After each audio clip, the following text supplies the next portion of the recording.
I'm 73 years old, and I'm about to tell you something that might upset you. Everything you think you know about getting older is completely wrong. And the worst part, the people who should be telling you this, your parents, your teachers, society, they're either lying to you or they don't know themselves. You see, I spent the first 50 years of my life believing the same lies you probably believe right now. I thought I had it all figured out. I had the career, the house, the respect of my peers. But at 52, something happened that shattered everything I thought I knew. And what I discovered in the 21 years since then has completely changed how I see life, death, and everything in between. But before I tell you what happened, I need you to understand something. The reason I'm making this video isn't to impress you or to make myself feel wise. I'm making this because I'm running out of time, and there are things you need to hear before it's too late. Not for me, for you. At 52, I had what doctors call a cardiac event. That's a fancy way of saying my heart tried to kill me. I was in a meeting discussing quarterly projections when suddenly the room started spinning. The next thing I remember is waking up in a hospital bed with tubes coming out of my arms and my wife crying in the corner. The doctors said I was lucky. Lucky. I had just come face to face with my own mortality. But you know what? They were right. Because lying in that hospital bed, with nothing to do but think, I realized something terrifying. I had been living my entire life on autopilot. I wasn't really alive. I was just going through the motions, checking boxes, trying to meet everyone else's expectations. And here's the part that haunts me to this day.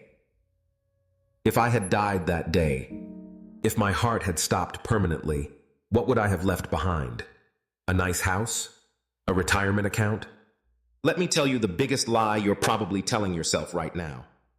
I have time. I'll do that later. When I'm older, I'll finally live the life I want. I see young people in their 20s, 30s, even 40s, and they're all saying the same thing. When I make more money, then I'll be happy. When I get that promotion, then I'll relax. When the kids are grown, then I'll travel. When I retire, then I'll finally do what I love. Let me save you 50 years of regret with one simple truth. That day never comes. You know why? Because the goalposts keep moving. You get the promotion, and suddenly you need the next one. You make more money, and suddenly you need more money. You're always chasing something just out of reach. And before you know it, you're 70 years old, wondering where your life went. I did this. I spent 30 years climbing a ladder, only to realize when I got to the top, here's something nobody tells you when you're young.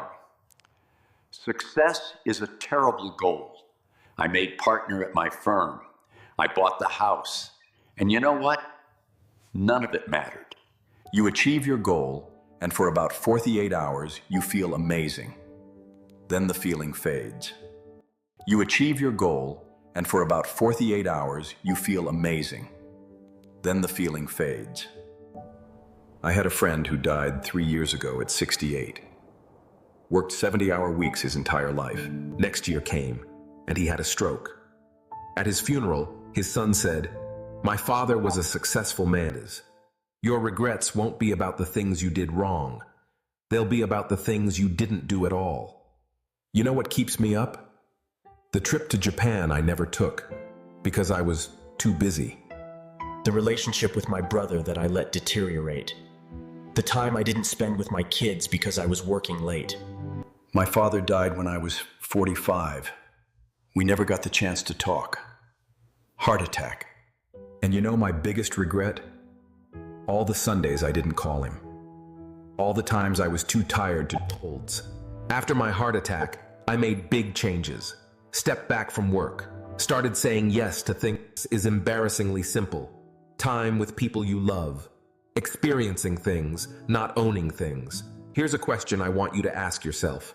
If you died tomorrow, would you be satisfied with the life you've lived so far?